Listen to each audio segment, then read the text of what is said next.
Hello. So in the previous video, we were doing the nut problem, and we solved the system that we got, which is of course this system, by substitution. Now in this video, I'm going to show you how to solve this system by using Gauss elimination. And again, the reason why I want to show you guys how to solve it using Gauss elimination is because I want you guys to develop a facility and a comfort with using Gauss elimination and substitution. Because it's just better that way. Let's just face it. Okay? So basically the idea behind Gauss elimination is that we have this set of rules, which I'm going to tell you about right now, which allow us to transform one system, such as, for example, the system we get from the nut problem, into an equivalent system. Okay? And so, for example, the rules are as follows. We can interchange any two equations. So, for example, here I can switch the second equation with the first and the first with the second, right? Or I could interchange the first with the third like this, right? That doesn't change the system. That's obvious, right? So that's rule number one. We're not going to really use this one that much, but that's number one. Number two, we can multiply any equation by a non-zero constant. So, for example, I could multiply this third equation by 2, for example. I would get, for the third equation, after I multiply it by 2, I would get 10p plus 12a plus 18w equals 480. And so the system that I would get by keeping the other two equations as they are and multiplying the third equation by 2 as I suggested would have the same solution as this equation. Okay? That's what I mean by an equivalent system. Two systems are equivalent if they have the same solution. Now, finally, I can replace any equation by the sum of any two equations. So, for example, I can take this system, and if I wanted to, I could replace this third equation with the sum of these two equations, and I would get a system that is equivalent to the system. Okay? Now, if you just know these rules, you might think, okay, David, that's great and all, but how are we going to do it? So now I'm going to give you the broad picture, and then we're going to work this out explicitly. Okay. So for example, if I look at this system here, the strategy I'm going to follow is this. I'm going to want to keep one of the equations with a p variable, but I'm going to try to eliminate the p variable from the remaining equations. Now, just for the sake of just to not complicate matters, I'm just going to choose to leave p in the first equation and to eliminate p from the remaining equations. So at this moment, that might not be clear how it's going to be done. But let me explain how it's going to be done. I'm going to ask myself, what number can I multiply times 3? Can I multiply times 6? And can I multiply by 5? What three different numbers can I multiply by these respective numbers in such a way that the coefficients will be additive inverses? What do I mean by that? So, for example, in this case, I'm going to make the coefficient of the first equation 30. So I'm going to have to multiply this first row by 10. I'm going to make the coefficient of this p in this equation negative 30 by multiplying this row by negative 5. And I'm going to multiply this row by negative 6 to make the coefficient of the p negative 30. Because that way, when I replace the second equation in the step that follows it, when I add these two equations after I've performed those multiplications, the p will be removed in this one. And similarly, the p will be removed in this one when I replace this row with the sum of these two rows after I perform those multiplications. And then, of course, I'll be left with a system that has no p's in the second and third equation, but which will have a's and w's in these two bottom equations. So then, following the same strategy, I'm going to eliminate the a from the third equation, and I'm going to be left with a triangular matrix. Okay? And then from there, we're going to back substitute. Okay? Now, having outlined all of that, let's get started. So as I mentioned earlier, my strategy is I want to multiply each of these three equations by a number, not necessarily the same number, of course, but I want to multiply them by a number. In fact, they're going to be three different numbers, such that the coefficient here is going to be 30. The coefficient here of the p term, is going to be negative 30, and the coefficient here is also going to be negative 30. So now let me notate that here for us. Okay. So I know that 3 times 10 is 30. So I'm going to multiply, so 10 times my row 1 will be my new row 1. Okay. By the way, I want you to notice how I notate my stuff. Okay. Because I want you to put similar notations when you're doing these problems, because you're going to notice that by carefully notating your work will be able to be more easily studied from, which will help you, of course, to learn better. And also, if you have to go back and find a mistake, you'll be able to backtrack knowing exactly what you did to go from one step to the other. And in other words, if you find a mistake, it'll be because you said, oh, I was going to multiply it by 10, but I didn't, right? Whatever mistake that you may have made. I'm going to multiply the second one by negative 5. Because if I get negative 5 times 6, I'm going to get negative 30. So, okay, negative 5 times my row 2 will give me my new row 2. Finally, I'm going to multiply my last row by negative 6. Negative 6 times my row 3 will give me my new row 3. Okay? And so here I'm going to write the result of applying these transformations. The first one, I'm going to multiply by 10. So it'll be 30p plus 20a plus 50w equals 1200. Okay. Negative 5 times row 2. So negative 30p, because of course negative 5 times 6 is negative 30. Negative 5 times 7 will be minus 35a. And then negative 5 times 8 will be negative 40w equals. And then negative 5 times 263, it'll be negative, but what will the number be? Let's do it together. 263 times 5. 5 times 3 is 15, so I bring down my 5 and I carry my 1.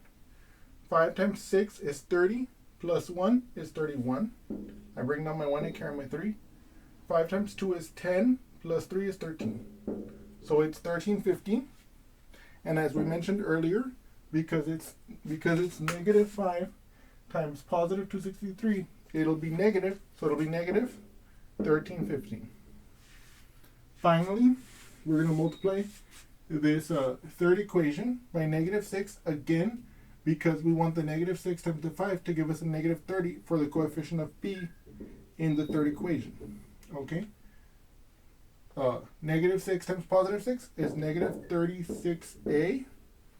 Negative 6 times 9 is negative 54w.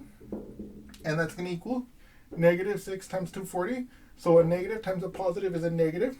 So it's going to be negative. But what will it be? Let's do it over here. 6 times 240. Okay. 6 times 0 is 0.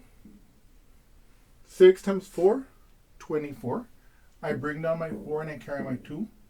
6 times 2 is 12. Plus 2, 14. So that's 1440.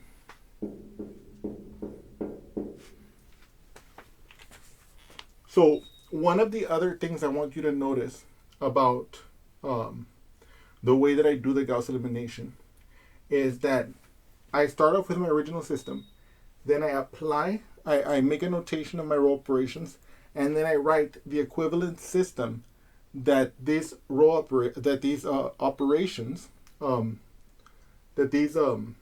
Gauss elimination operations I'm sorry, let me restate that briefly. What I do is I take my system, I notate what Gauss elimination operations I'm going to perform, and then I write together the system that is a consequence of applying these operations. And in other words, I keep this system, I keep one equivalent system together, and then I write the next equivalent system, and then I perform the next set of Gauss elimination operations, and then I write the next system that's going to be consequent. Okay, so let me give you a preview of what I'm about to do in that regard. And I'm sorry I was so tongue-tied there. So we're looking at this system now. Aha, look at this. As mentioned above, what was our original intention? Our original intention was that we're going to keep the p in the first equation, and we were going to eliminate the p from the second and third equation. Notice, in the next step, what I'm about to do is I'm going to replace the second equation with the sum of these two equations. And what I want you to observe here is that because of my choice of multiplying the equations by these numbers, when I replace this second equation by the sum of these two equations, what will 30p plus negative 30p be? It'll be 0. So when I replace this second equation with the sum of these two, there will be no longer a p term in this second equation. Okay? Likewise, when I replace the third equation by the sum of these two, we will no longer have a p in this equation. And so let's do that right now. I just wrote our system up here so we would have more room. Okay. So now I'm going to notate the operations that I just said we were going to perform. Our row 1 will be left unchanged. Our row 2 will be replaced by the sum of row 1 and 2. So the way I'm going to notate that here is R1 plus R2 gives me my new R2. Okay. Similarly, as we said, we were going to replace row 3, or the third equation, with the sum of the first and third equation. So I'm going to write that as R1 plus R3, and that will be my new R3. By the way, the reason why I'm using the language rows is something that we're going to talk about later. It's another way of representing these systems. It's called matrices. Okay, and I know that sounds like super intimidating and daunting, but what I want you to imagine for a moment is that instead of having all the letters in here, I just had the numbers, because as you notice, what's really happening is we're doing addition and subtraction with the numbers. So maybe if I got rid of these variables, it would look less cluttered, and that's what a matrix is. Okay, now of course there's other things to it in terms of ways they can be interpreted and stuff like that, but in a very crude way, you will see that one of the first uses we're going to have for matrices is going to be as representing systems by taking away the clutter of the variables. Okay, and when we talk about matrices, we're going to talk about the rows of the matrices, and for example, we'll be able to use these same operations, these elimination operations for Gauss elimination, to perform Gauss elimination on the matrices. Okay, which is basically going to be exactly like this. So another advantage of doing it this way that I'm showing you, besides being super meticulous for the purposes of solving systems of equations, having the equations written as we're doing it, is that we're preparing ourselves for later handling matrices, also in a very systematic way. Anyway, so now let's continue. Okay. So my first equation I'm going to leave as is, so I'm just going to copy it over into my new system. Okay, so it's 30p plus 20a plus 50w equals 1200. Okay, now if I add these two equations, which is what I'm going to do to get my new row 2, I'm going to add the first two equations. 30p plus negative 30p, gone, no p term, so I'm not going to write anything there. Now what is positive 20 plus negative 35a?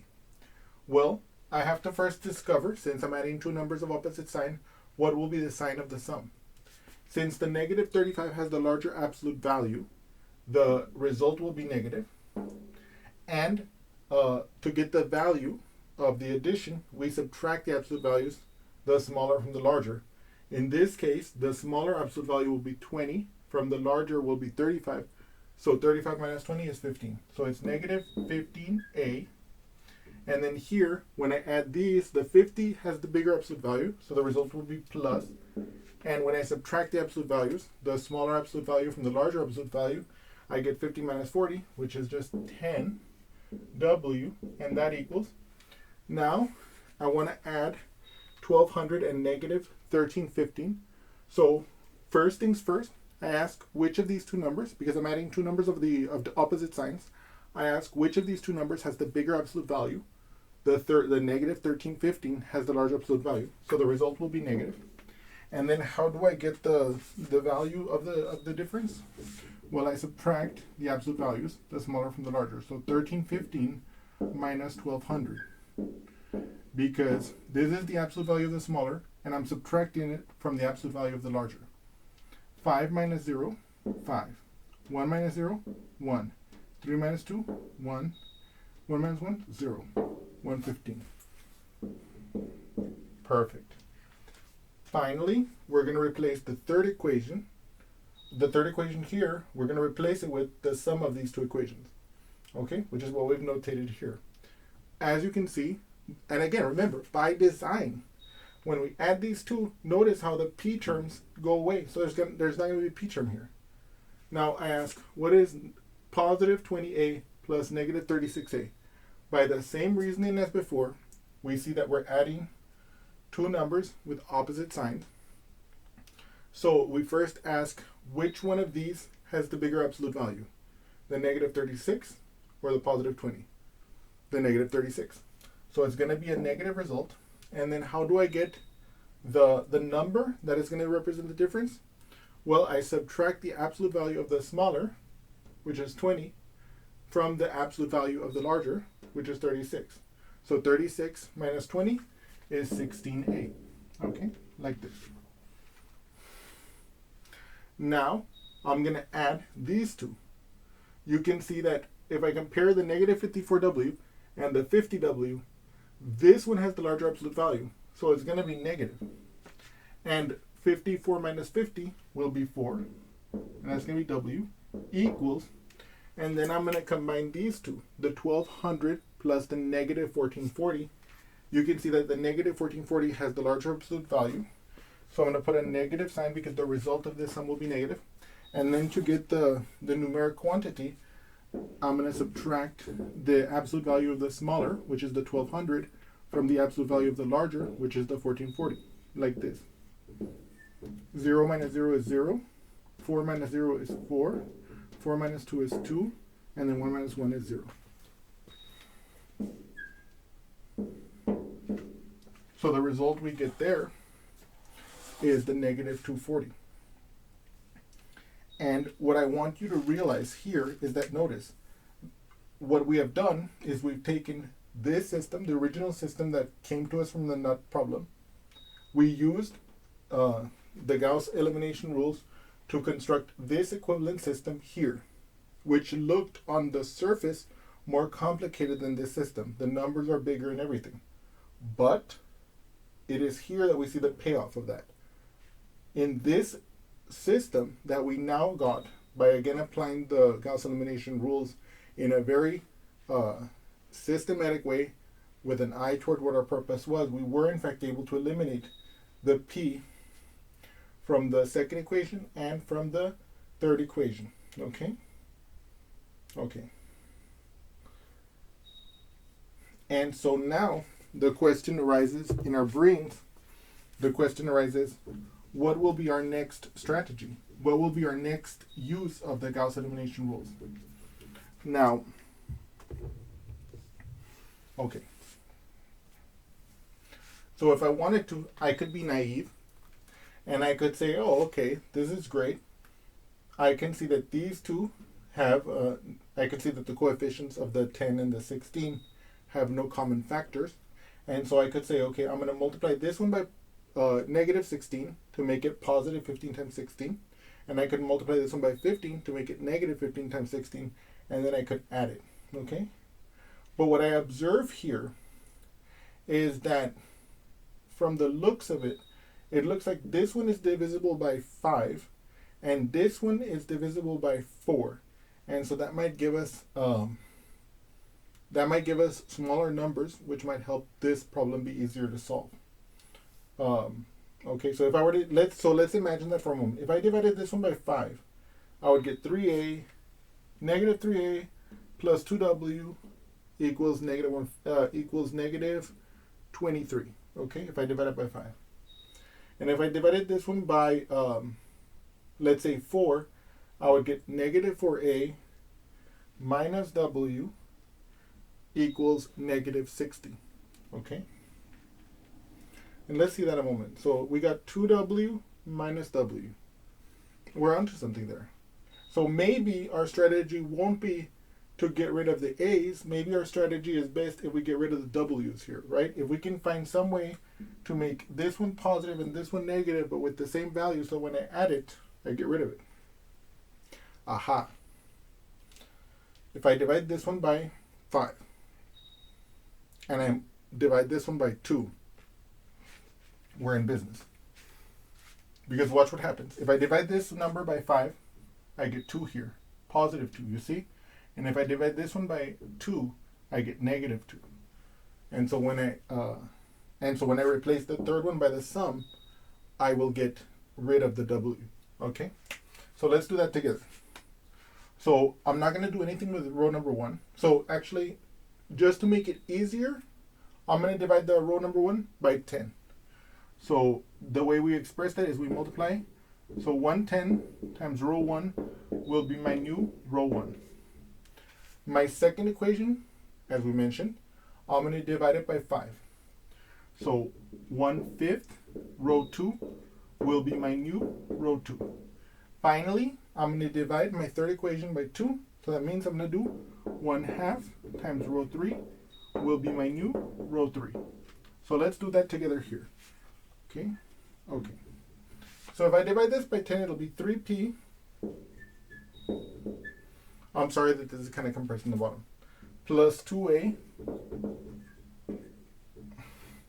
plus 5w equals to 120.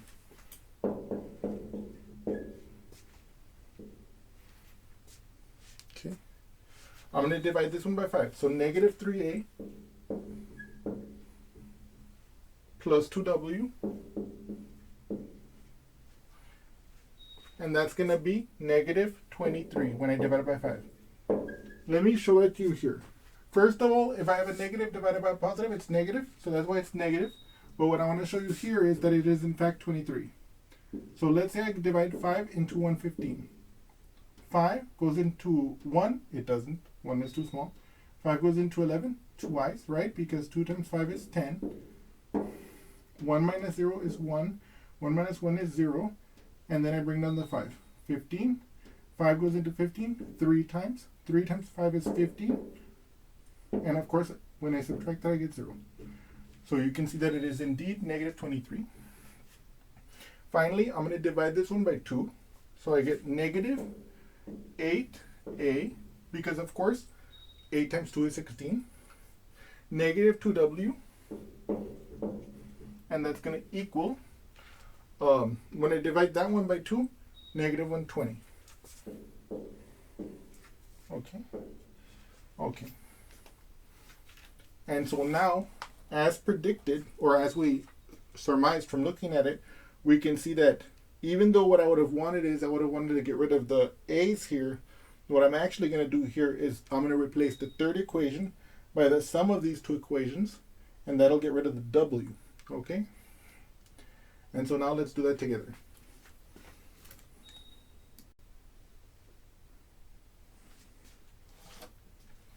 So now, as we mentioned before, what we're going to do now is we're going to replace the third equation by the sum of these two equations. Okay? So how am I going to notate that? My R2 plus my R3 will be my new R3.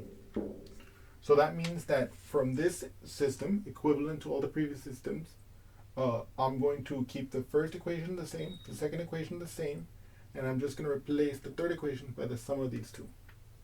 So let's do that here. 3p plus 2a plus 5w equals 120. Negative 3a plus 2w equals negative 23. And then finally, I'm going to replace this third equation here with the sum of these two.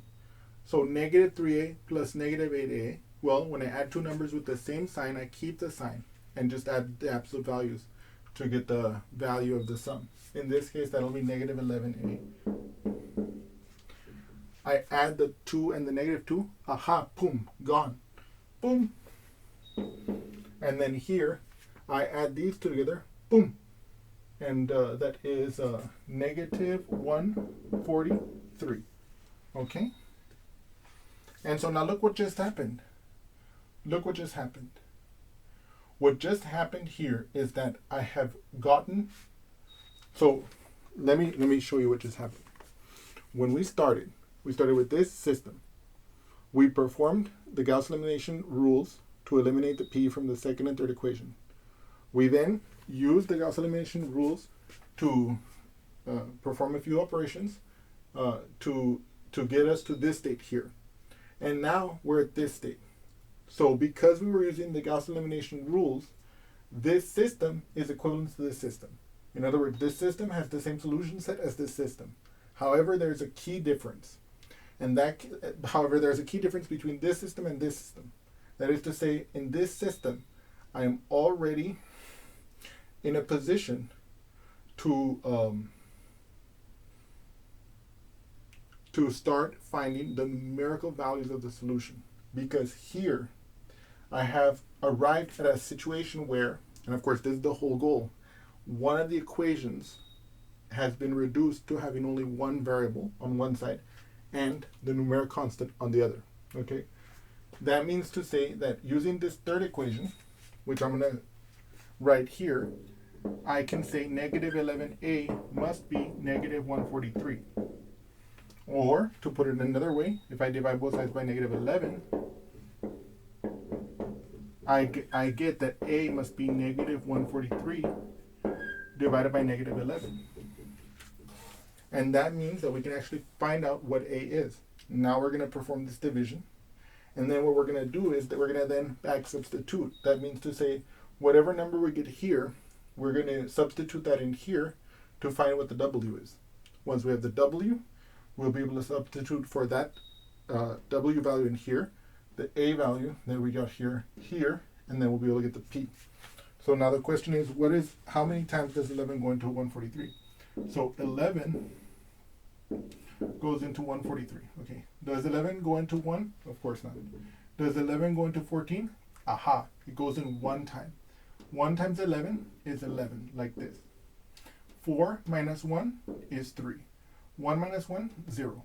I bring down this 3, and I get, 33. 11 goes into 33 3 times. 3 times 11, 33. 33 minus 33, 0. A negative divided by negative is a positive. So look at what just happened here. I got a equals 13. Okay? So now we're going to use this value in this equation to solve for w.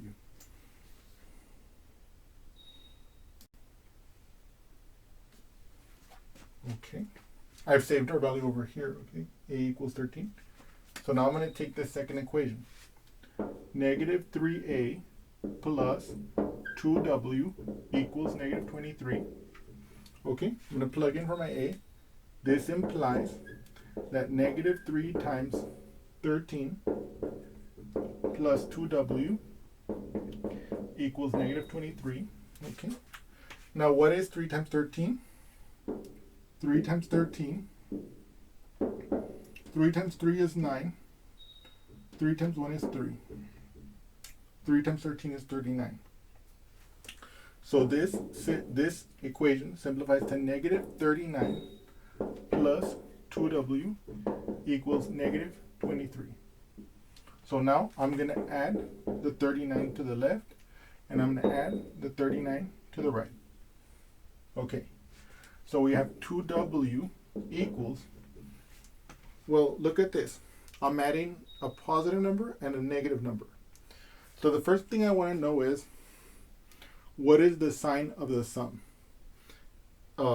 The absolute value of 39 is 39. The absolute value of negative 23 is 23. Which one's bigger? The absolute value of 39, which is the 39. So therefore the sum will be positive. Okay, so I'm not going to notate that because it's positive. And then how do I get the value? I subtract the absolute values, where the smaller, in this case the 23, the absolute value of negative 23 is 23. I subtract that absolute value from the absolute value of the bigger. 9 minus 3 is 6. 3 minus 2 is 1. And so we can see that 2w will equal to 16. Dividing both sides by 2, I get w equals to 8. Okay? So let us notate that here. Okay? And now finally, we're going to substitute into this equation to get the p.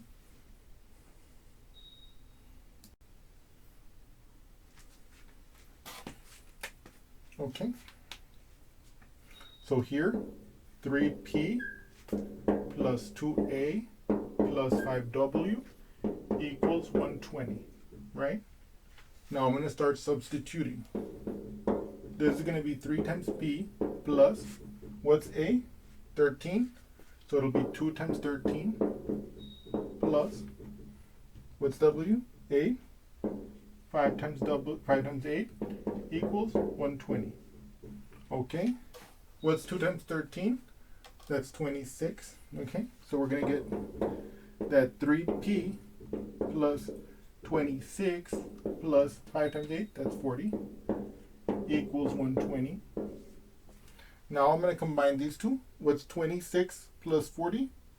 That's 66. So I see that this gives me 3p plus 66 is equal to 120. So now I need to get this 3p by itself. So I'm going to subtract the 66. Subtract 66. Okay, let me do that. So what is 120 minus 66? It goes like this. Can I take away 6 from 0? No, of course not. So I have to borrow. This becomes a 1 and this becomes a 10. What's 10 minus 6? 4, right? What's 1 minus 6? Can't do that, right? Because 6 is bigger than 1. So I have to borrow. This becomes a 0. This becomes a 1. What's 11 minus 6? Aha, it's 5, right? Because 5 plus 6 is 11. And then, of course, this is 0, so that's gone already, okay? So it's 54. So here I get that 3p is equal to 54. Oops. Okay, so now I divide both sides by 3. So p is equal to 54 divided by 3. Well, let's do that here. 3 goes into 54 how many times? 3 goes into 5 one time. 1 times 3 is 3. 5 minus 3 is 2. I bring down the 4. I ask myself, how many times does 3 go into 24? Aha, 8 times. Why? Because 8 times 3 is 24. Right? And then 24 minus 24, that's gone. So P equals to 18, right?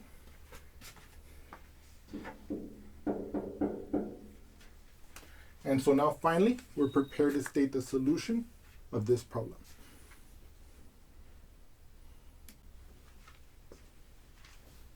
So what we see, just to put a little bow on it, is that the nut mixture consists of 18 peanuts, 8 walnuts, and 13 almonds.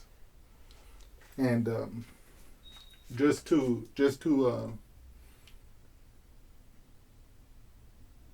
I just want to make a brief point about something else related to this problem, and that is the following fact. I made certain choices in the way that I solved this problem with regard to which variable to eliminate and therefore what numbers to multiply by what. But what I want you to notice is that it wouldn't have to be exactly the way I did it. There could be alternate numbers that you could have chosen to perform these Gaussian elimination operations, and But what is absolutely the case is that as long as you do the arithmetic correctly, and as long as you use these rules to go from one equivalent system to the next consequent equivalent system, you can always arrive for a system like this that has a solution. You will always arrive at a state where the equivalent system that you get as a consequence of all those Gauss elimination operations is one where you can solve for the variables by back substitution. Of course, assuming, as I mentioned earlier, that the system does in fact have a solution.